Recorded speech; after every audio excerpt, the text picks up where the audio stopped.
In all religious literature, there is no scripture like the Bahá'í sacred writings. And among Bahá'í sacred writings, there is no book like the Epistle to the Son of the Wolf. Referring to the Epistle to the Son of the Wolf, on page 219 of God Passes By, Shoghi Effendi says that this was the last outstanding tablet revealed by the pen of Bahá'u'lláh, in which he quotes some of the most characteristic and celebrated passages of his own writings and adduces proofs establishing the validity of his cause. This is precisely why the Epistle to the Son of the Wolf is so important. The Prophet himself, the manifestation himself, sums up the main points of his religion and presents them to the world. Now, the external circumstances of the revelation of this tablet are quite simple. There lived in the city of Isfahan a certain sheikh, which means a religious leader, a divine, Muhammad Taghi. He was the son of another sheikh, of another famous religious leader, Sheikh Muhammad Bagher. Both father and son, both Sheikh Muhammad Bagher and Sheikh Muhammad Taghi, hated the Babis and later the Baha'is. In fact, Sheikh Muhammad Bagher was the divine who condemned two Baha'i brothers to death. These two Baha'i brothers, merchants in Isfahan, were famous for the purity of their lives, for their devotion to their faith, for their kindness, and for their generosity.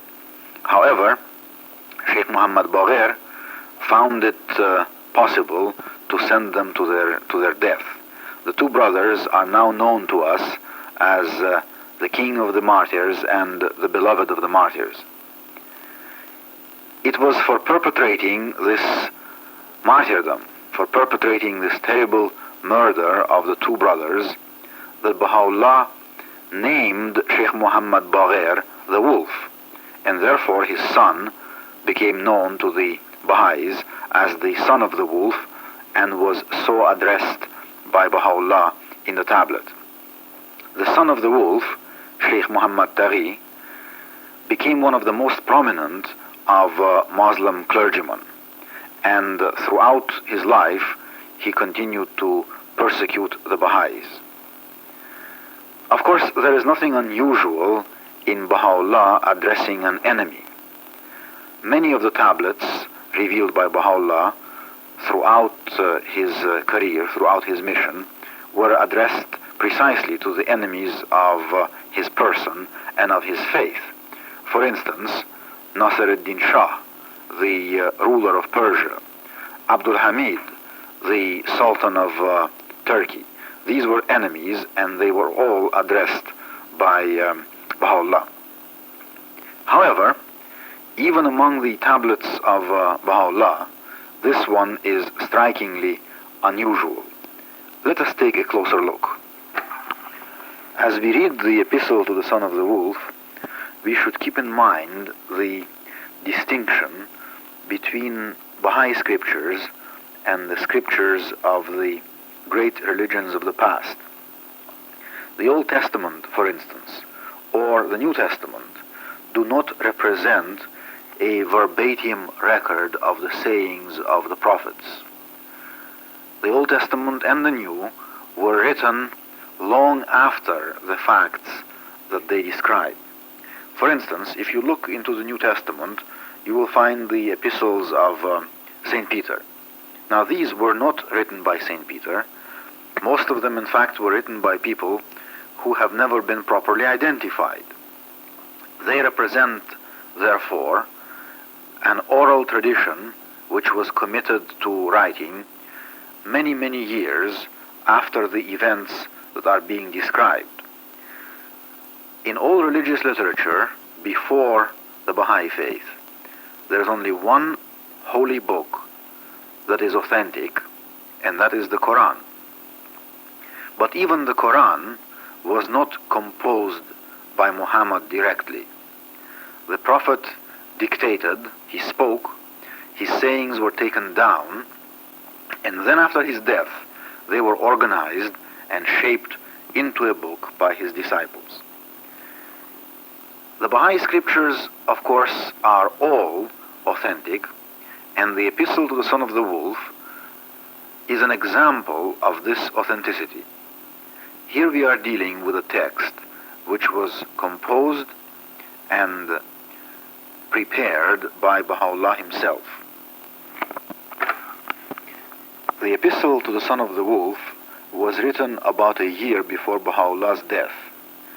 It was his last major work, and as one reads through the book, one gains the impression that here indeed is a summary of the Bahá'í Faith. But just think of it, the summary was made by the Prophet of God. Here Baha'u'lláh put into one book all the salient characteristics of the Bahá'í Faith, the basic principles, the history, the prayers, the exhortations, the meditations. It is all here encompassed between the covers of this rather short book. And of course, this phenomenon is absolutely without precedent in the history of religious literature. Let us now open the book on page 1. Look at the first paragraph. Here in this very first paragraph, directly and powerfully is stated the Baha'i view of the unknowable nature of God and the Baha'i belief in revelation.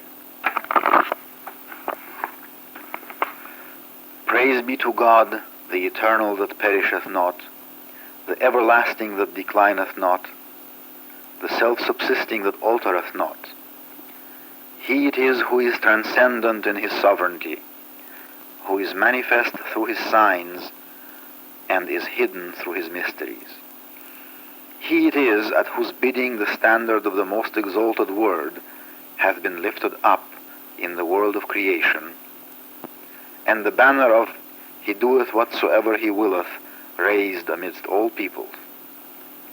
He it is who hath revealed his cause for the guidance of his creatures, and sent down his verses to demonstrate his proof and his testimony, and embellished the preface of the book of man with the ornament of utterance through his saying, the God of mercy hath taught the Quran, hath created man, and taught him articulate speech.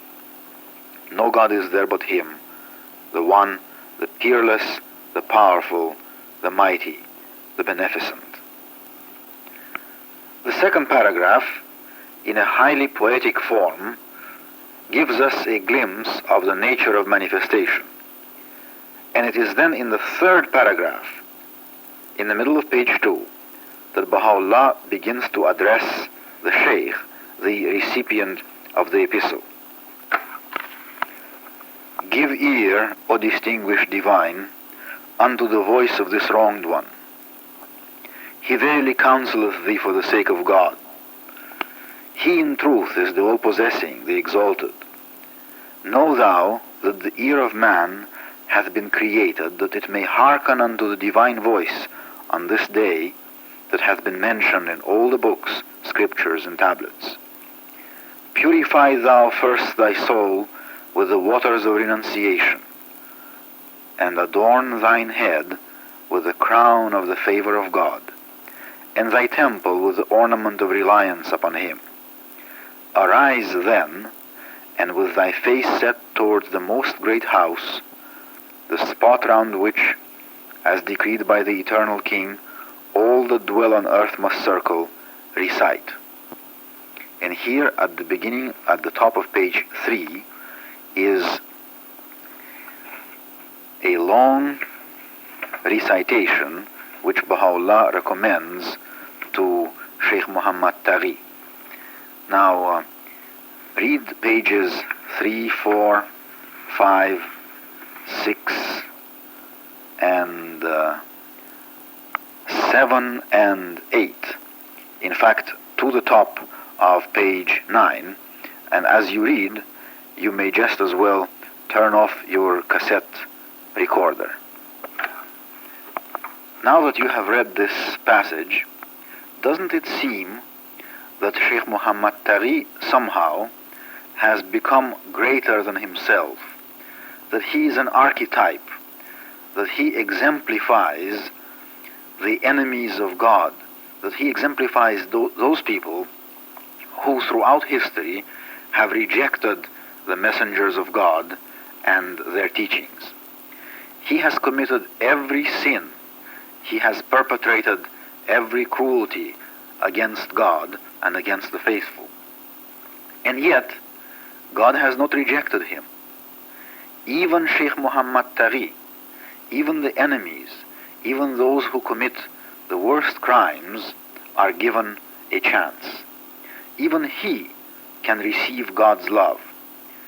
The choice is up to him, but of course, he must seek God. Baha'u'lláh does not dwell on the past. He invites the Shaykh, and in him all those who want to find the truth, to purify themselves. The Shaykh and all humanity must pray for purity of ear and for detachment. Read the prayer that begins at the bottom of page 9 with the words, "My God, the object of my adoration, the goal of my desire, the all-bountiful, the most compassionate." Had the Shaykh recited this prayer, he would not have rejected Baha'u'llah's invitation to reflect and to ponder the truth of Baha'u'llah's revelation. Every day of our lives, we and all the other men on earth are faced essentially with the same choice. We are presented today with the same prayer, and it is up to us to accept or to reject the invitation of Baha'u'lláh to investigate his truth. By the middle of page 11 of the Epistle to the Son of the Wolf, the spiritual mood has been established. Now Baha'u'lláh presents his own claim to being the revealer of the Word of God. He does this by quoting the famous passage from a tablet addressed more than 30 years earlier to the Shah of Persia. Many, if not most of you, remember those stirring words. "O King, I was but a man like others, asleep upon my couch, when lo, the breezes of the All-Glorious were wafted over me, and taught me the knowledge of all that hath been. This thing is not from me, but from one who is almighty and all-knowing.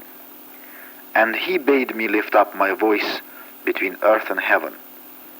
And for this there befell me what hath caused the tears of every man of understanding to flow. The learning current amongst men I studied not, their schools I entered not. Ask of the city wherein I dwelt, that thou mayst be well assured that I am not of them who speak falsely. This is but a leaf, which the wind of the will of thy Lord, the Almighty, the All-Praised, have stirred. Can it be still when the tempestuous winds are blowing? Nay, by him who is the Lord of all names and attributes, they move it as they list. The evanescent is nothing before him who is the ever-abiding. His all-compelling summons hath reached me, and caused me to speak his praise amidst all people. I was indeed as one dead when his behest was uttered. The hand of the will of thy Lord, the compassionate, the merciful, transformed me." And then with a great force, Baha'u'lláh begins to expound the essentials of his faith. He speaks of justice and equity and of unity of religions. Read the last line on page 13. and on to page 14. Do you see what is happening here? The Shaykh has actually been left behind. Baha'u'lláh no longer speaks to him. He speaks to us. Gird up the loins of your endeavor, O people of Baha, that haply the tumult of religious dissension and strife that agitateth the peoples of the earth may be stilled, that every trace of it may be completely obliterated. For the love of God and them that serve Him, arise to aid this sublime and momentous revelation. And then again, on page 15, consort with all men, O people of Baha, in a spirit of friendliness and fellowship. Now these exhortations obviously are directed not at the Shaykh, but at humanity itself and at those who have followed Baha'u'lláh and who believed in him. The Shaykh, of course, is mentioned again later on, but he seems to be only an excuse. It is the evil, the denial, the hatred in him that evokes Baha'u'llah's compassion. Through him, Baha'u'lláh teaches mankind.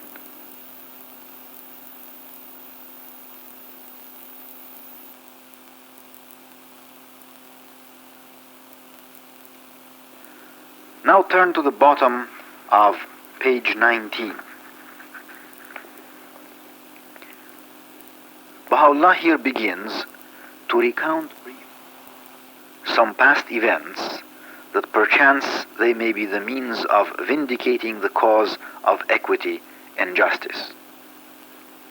What we see here and throughout the rest of the book is a most magnificent blending of the life of Baha'u'lláh and of his teachings.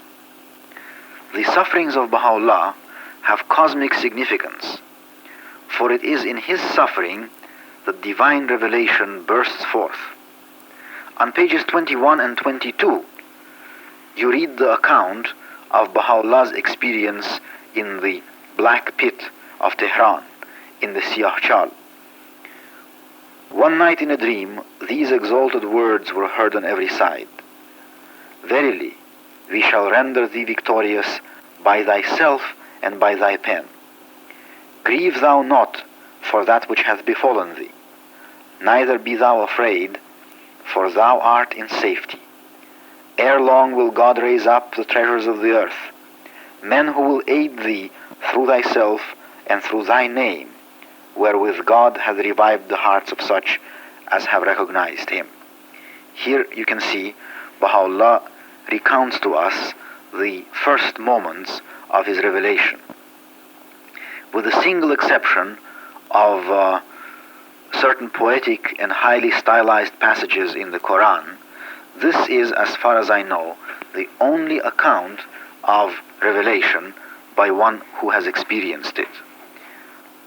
If you turn now to page 22, you see in the paragraph that begins in the middle of the page this tremendously powerful report of the revelation occurring.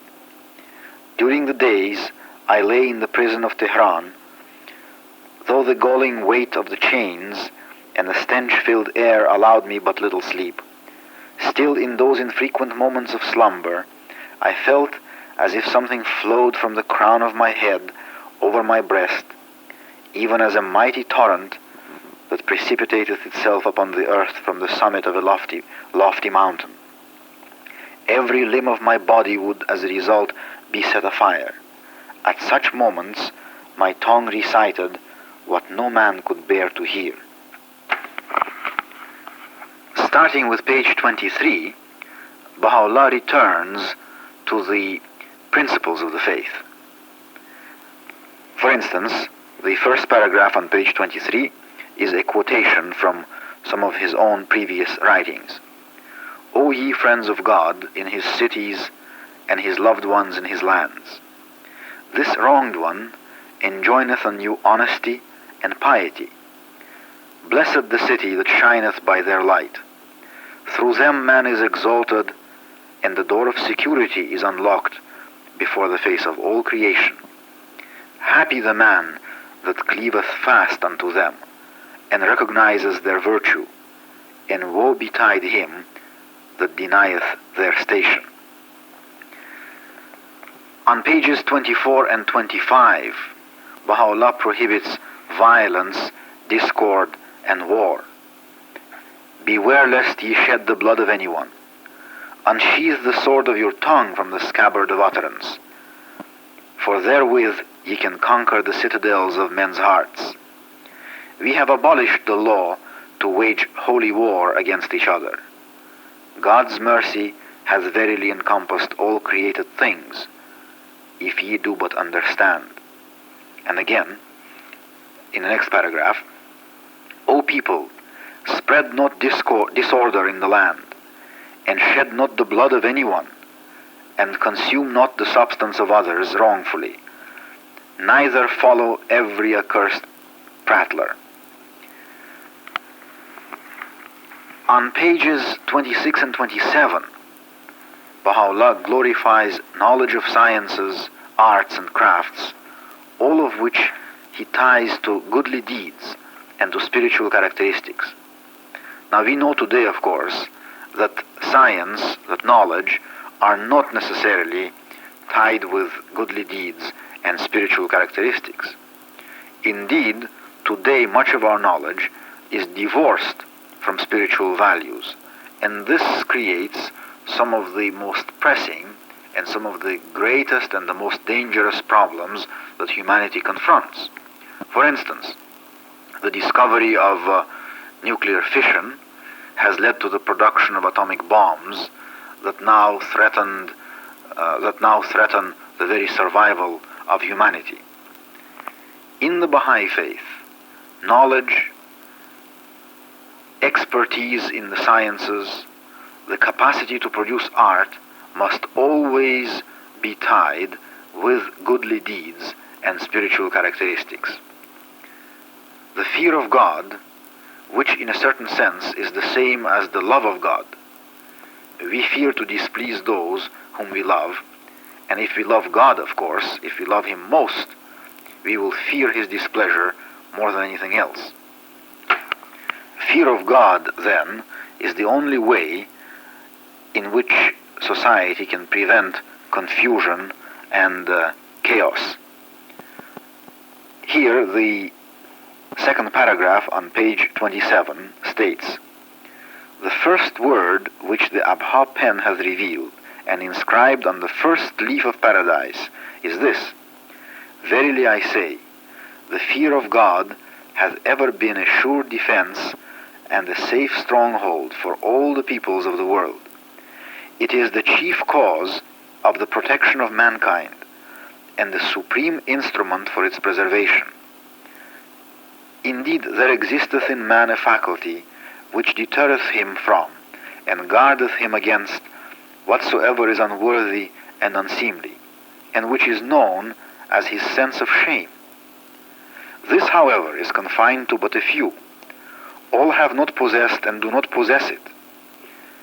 It is incumbent upon the kings and the spiritual leaders of the world to lay fast hold on religion, inasmuch as through it the fear of God is instilled in all else but Him."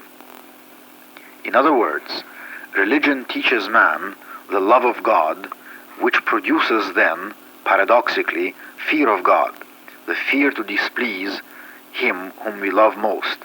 And as a result, we abide by the principles, we obey the injunctions and the rules of God, and we produce an orderly and a loving society. The kings then are commanded to keep peace. War and its attendant burdens are denounced. The kings are invited to examine Baha'u'llah's claims. For instance, on page 40 and on the following pages, you will find again quotations from the various tablets to the rulers, addressed to the Shah of Persia, the Tsar of Russia, the Queen of England, and the others. Again and again, Baha'u'lláh returns to his own life, He tells of his exiles, he tells of his sufferings, and he tells of the attacks that were made against him. After one has read so many magnificent passages from Baha'u'llah's own pen about harmony, about love, about non-violence, kindness, brotherhood, forgiveness, and peace, the accusations of his enemies that he was a fomenter of discord appear in their true light. All attacks on Baha'u'llah were always motivated by sheerest malice and had no substance to them at all. Baha'u'llah refutes these attacks masterfully and shows the true nature of his revelation and of his teachings. But tyranny struck not only Baha'u'llah, it also struck many of his followers. And Baha'u'llah, in the Epistle to the Son of the Wolf, devotes some very stirring pages to the magnificent stories of the martyrs. He does not go into details. He simply mentions names, indicates the glorious deeds of the martyrs. The historians of the future will tell us all the details of the martyrdoms of his period. For instance, on page 72 and the pages that follow, he tells about the two great martyrs of Isfahan, Hassan and Hussein, the two brothers whom I mentioned earlier on this tape, who had been condemned to death by the wolf, the father of the man to whom this particular epistle is addressed. Baha'u'llah also writes of Kazem and Ashraf, two gentlemen of Isfahan, both of them devoted Baha'is and both martyrs of this cause. Baha'u'llah tells of Badi, a 17-year-old lad who paid with his life for the privilege of serving as Baha'u'llah's messenger to the Shah. It was Badi who took a message of Baha'u'llah, a tablet of Baha'u'llah, to the Shah, and for that he was tortured and put to death.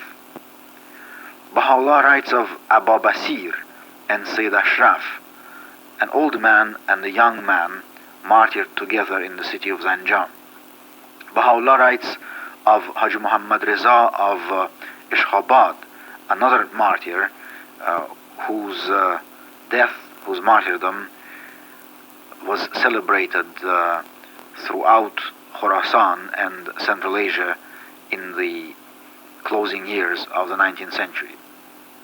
Now, these martyrs are vitally important to us today because they are the examples of total devotion, ultimate love, and ultimate commitment. In the middle of the book, there are certain pages that may be difficult for non-Muslim readers. They deal more specifically with Islamic prophecies, with Quranic prophecies. They allude to Quranic traditions that may be obscure to the American reader. This is one reason why the Baha'is, especially the Baha'i youth, ought to achieve a certain modicum of knowledge about Islam. In fact, when Shoghi Effendi, in The Advent of Divine Justice, writes about the qualifications that a Baha'i must achieve in order to become an effective Baha'i teacher, he mentions the knowledge of Islam among the necessary qualifications. We must keep in mind, of course, that Baha'u'llah was writing for all mankind, and certain portions of his writings, or even certain sections of the Epistle to the Son of the Wolf, will be more understandable to people of Islamic background, while other portions may be more understandable to those of Christian or other backgrounds. Indeed, there are certain passages here which deal with biblical prophecies. Take a look, for instance, at pages 144, 145, and 146, where Baha'u'llah refers to Isaiah and Amos, who speak of the coming of the Lord. Moreover, these passages provide links between the Bahá'í Faith and the religions which preceded it. Indeed, the Bahá'í Faith does not stand alone. The Bahá'í Faith does not claim to be a unique or the only religion. The Bahá'í Faith is a world religion. It encompasses all the previous faiths and is organically linked with them. Now, as you read these particular passages in the Epistle to the Son of the Wolf, you see that, in fact, the Bahá'í Faith is Christianity today. The Bahá'í Faith is Islam today. The Bahá'í Faith gathers all these religious traditions into one. It grows out of them. It synthesizes them into an organic whole. One could go on and on talking about all the diverse matters that are in this book. Baha'u'lláh touches upon collective security. He speaks of the international auxiliary language. He talks about justice, about education, about spiritual development, about prayer, about prophecy. It is marvelous to behold how every principle that he announces, every commandment he proclaims, is embedded in the totality of his revelation. He shows us that all our activities are related and part of a vast unity, that the faith permeates the world and gives the world its soul. The Epistle to the Son of the Wolf is a small book, but it contains the essence of the Bahá'í Faith and the essence of all religion.